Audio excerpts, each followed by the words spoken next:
there from Dyson Maida, and the ball back with the Celtic backline. Well, what the Celtic backline have done well, they've condensed the game, they've come up, they're not frightened of Haaland, they're still coming to the halfway line, which allows the front guys to go and put pressure on the ball further up the pitch, obviously.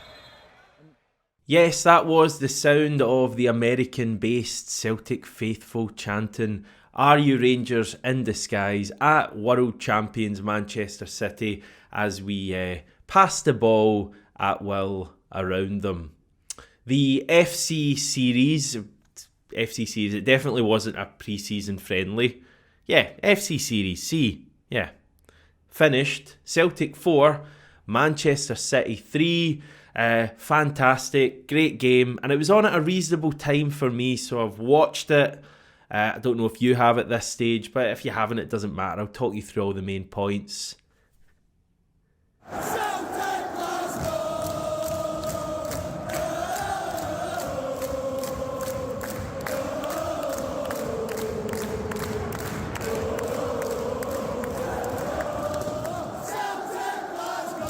Yeah, the match kicked off just before 1 a.m, so I reckon there's a fair chance that you've probably not managed to watch it yet. If you do have the means to watch the match, Celtic TV or something like that, I genuinely would, as a friend, urge you to put an hour and a half aside today, tomorrow, or whenever to watch the match, because it was a really, really good Celtic performance, an encouraging Celtic performance.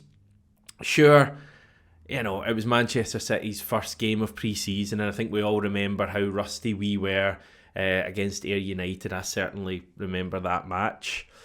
And yeah, they only had a few of their stars out. Erling Haaland played the majority of the match. Jack Grealish played the majority of the match. Ederson came on. Calvin Phillips, Oscar Bob, they were among the other players that played in a mainly youth Manchester City team. I get all that, but it was a really encouraging Celtic performance filled with real intent on and off the ball, quick passing, good passing under pressure, and some real moments of quality as well. It was a genuinely encouraging performance. It was probably the strongest team we could field of the players who are ready to play at the moment. Sure, there was no Alistair Johnson, as we know he won't be in the US trip. He'll join up with us when we go back home. Cameron Carter-Vickers is there, but obviously isn't deemed, ready to play yet. I'm guessing he'll feature against Chelsea. So we missed those two still, but Dyson Maida was in for his first start of pre-season. Kasper Schmeichel made his debut in the first half. We got to see the midfield three that I think we all still get excited about: McGregor, Hatate, O'Reilly, and they all worked really well. And we played some really good stuff in a pretty lovely location, it must be said, at Kuhn Stadium in Chapel Hill. Just look at all the trees surrounding the stadium. Beautiful. Anyway, without doubt, Nicholas Kuhn was the star of the show. He's probably the person that you're waking up to headlines or at least tweets about. He scored their first two goals, took them both really well, and also had a sumptuous assist. I think magical was the word Brendan Rodgers used to describe it after the game. The third goal that he laid on a plate for Kyogo Furuhashi, who, to be fair, still took it incredibly well. I'm going to do just a wee kind of deep dive into the three goals in the first half, because they're all fantastic in their own way.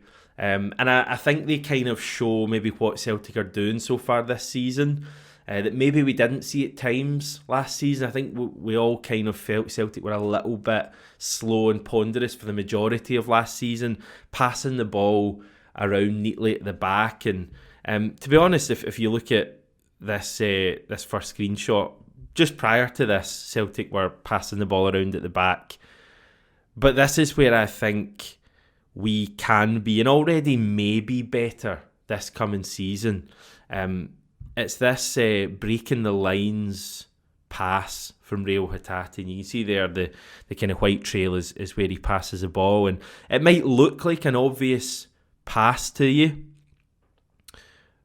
But the ball originally goes into Kyogo and he kind of feeds it off to Hatate, and it's a first time pass kind of round the corner that takes 3 or 4 Man City players out of the game and finds Matt O'Reilly with like probably 20, 30 yards, alright, 30 yards maybe a stretch, 20 yards of space, turned and running towards the Man City goal. And we know that's where he's so dangerous. So I think that kind of pass there from Hatate is vital for what we're trying to do. How many times last season, maybe with other players, would you have just seen that ball played back in and recycled and eventually given away? I think it's clear that the players have been instructed to break the lines. It's something that Brendan Rodgers touched on after the game as well. So anyway, the ball gets to O'Reilly here, and if you're an opposition team, I don't even care if it's Man City, you know you're in trouble at this stage because O'Reilly's turned. It's a pretty simple pass for someone of his quality out to Nicholas Kuhn, who is in acres of space on the right hand side.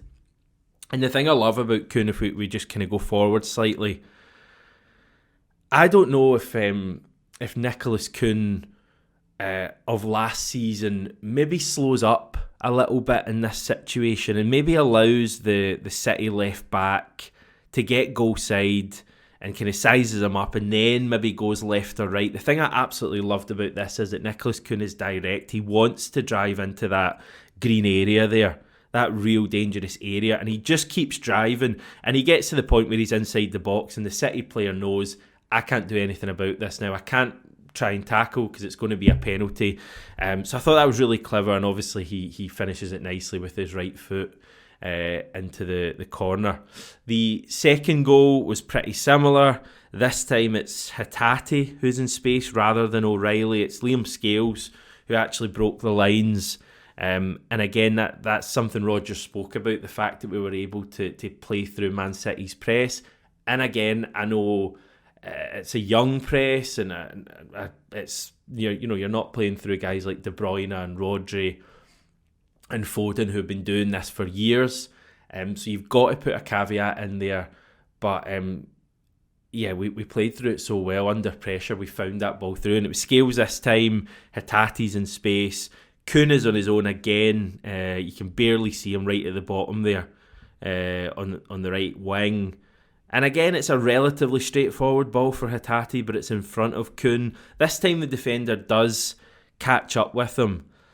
And it's at this point in this screenshot that I feel like most of our wingers, if not all, would hit it. I mean, James Forrest, 100%. You can imagine him hitting it from there.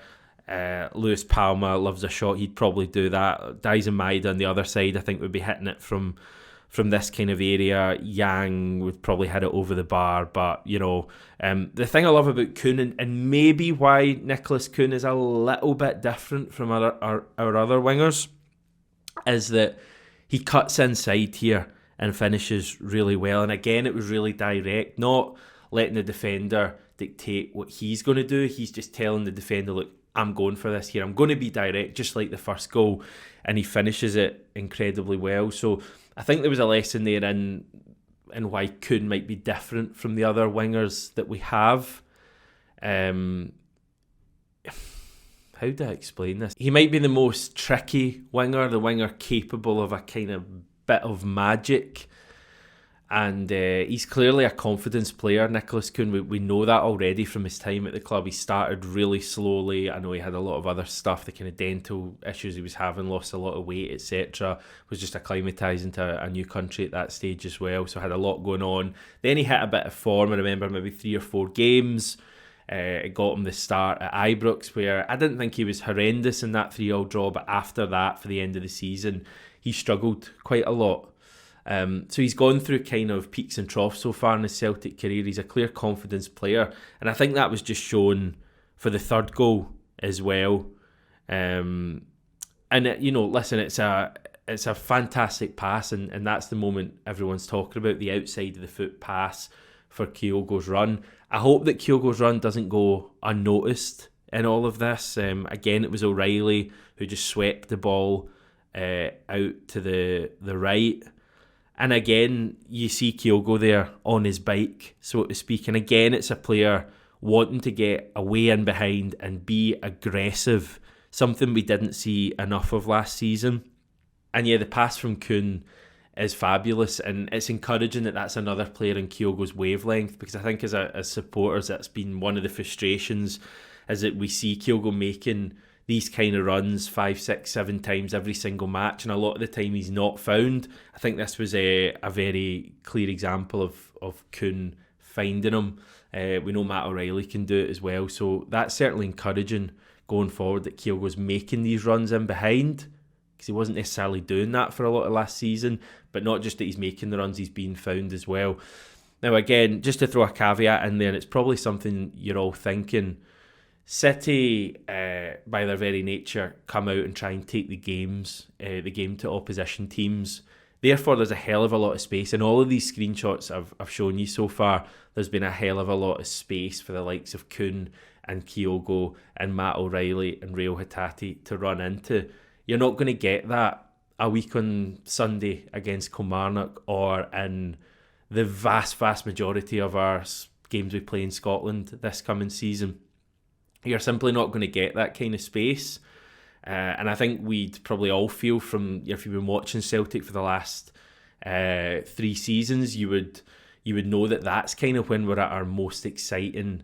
It's when we've got space to play into, because we've got such good pace in the team and so many players capable of kind of finding that final pass when they get a little bit of space. So the game last night wasn't like the matches we're going to have this season in the main. It may be like some of the Champions League games, which I think is why people are quite excited based off last night. And that whole point goes for Nicholas Kuhn as well.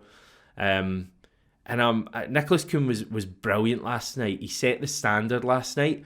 I'm not going to go overboard on him, because it was one game.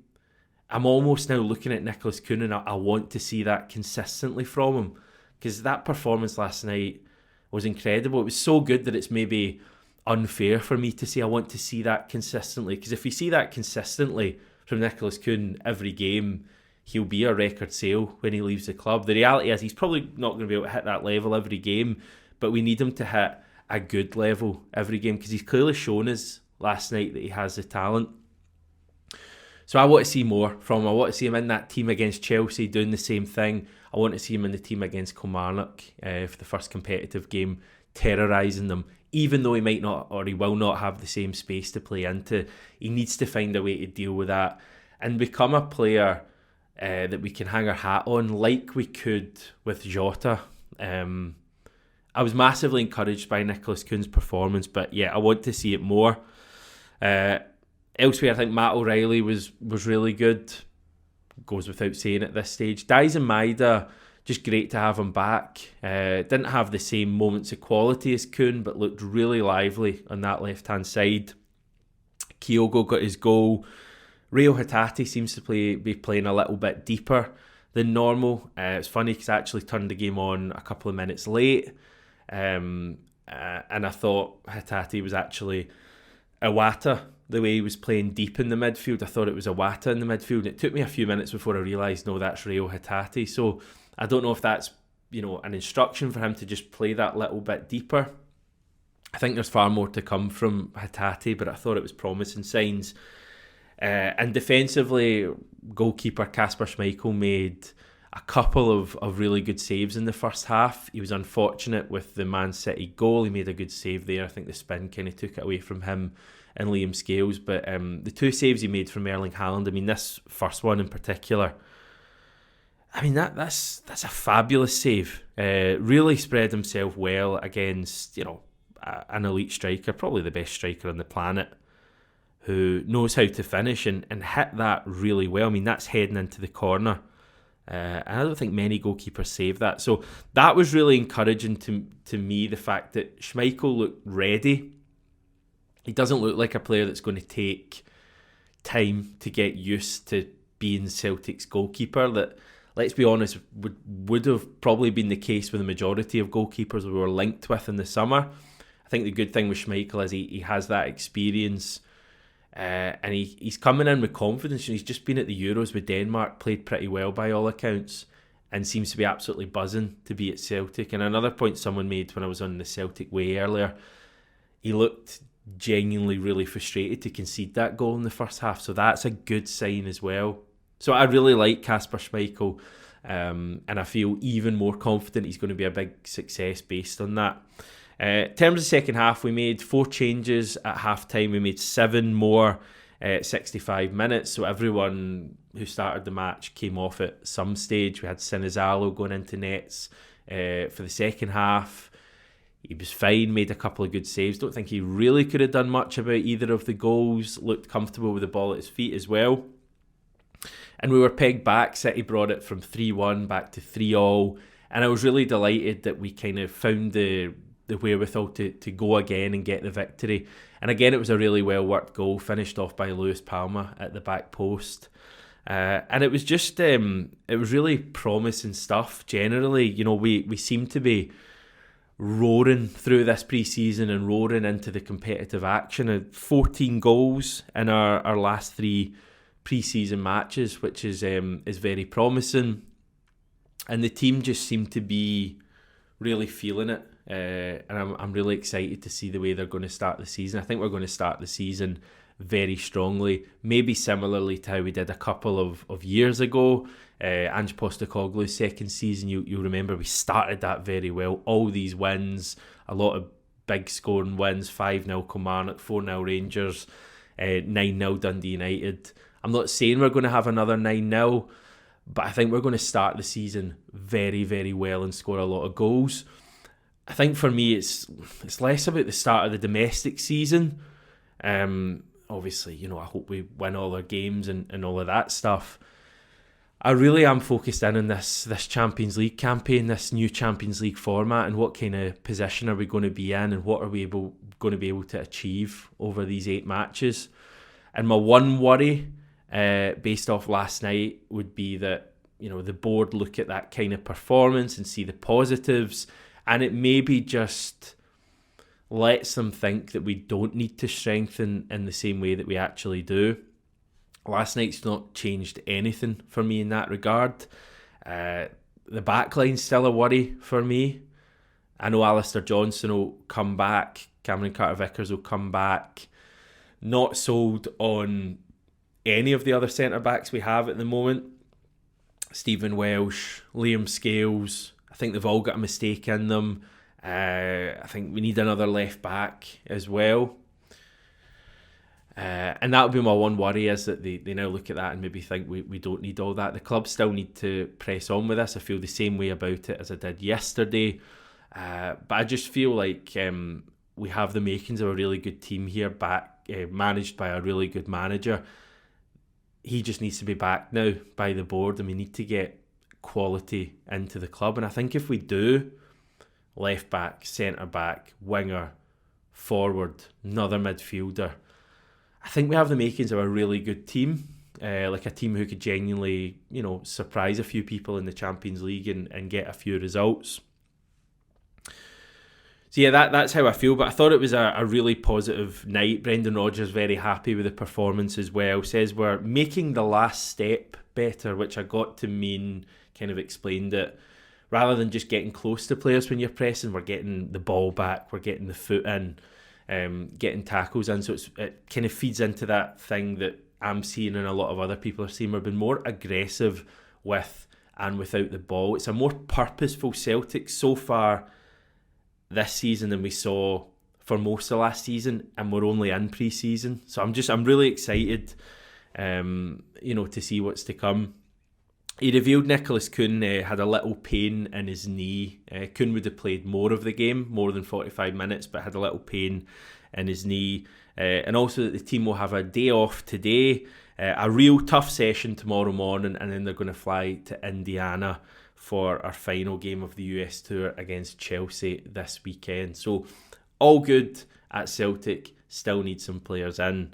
Finally, just a little update last night about the Greg Taylor contract situation. He's out of contract at the end of this season.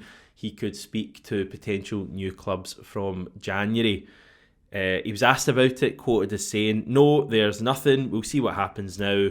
Our discussion's ongoing." Is that the phrase? I honestly don't know. I've got 10 months left. It's not at the forefront. I wouldn't say no. But of course, you've got 10 months left and you know the situation you're in. So yeah, just make a mental note of that. I know it's something people ask about quite a lot. What's the situation with Greg Taylor? Is he getting a new contract? I think it would be silly not to give Greg Taylor a new contract. He's clearly proven himself as an able Celtic player. I probably want better. Well, I do want better at left back. But he certainly, earned the right to stick around. And I would expect that to be the case at some stage. I think it's the kind of thing you won't hear about, and then one Tuesday afternoon you'll see a tweet going up from Celtic saying Greg Taylor's agreed a new 4-year contract or something like that. So I'm pretty relaxed about all that. And yeah, that's your lot for today. Thanks everyone for tuning in. Let me know what you thought of the performance, what you think about any of the points I've raised. And we'll move forward to tomorrow's video.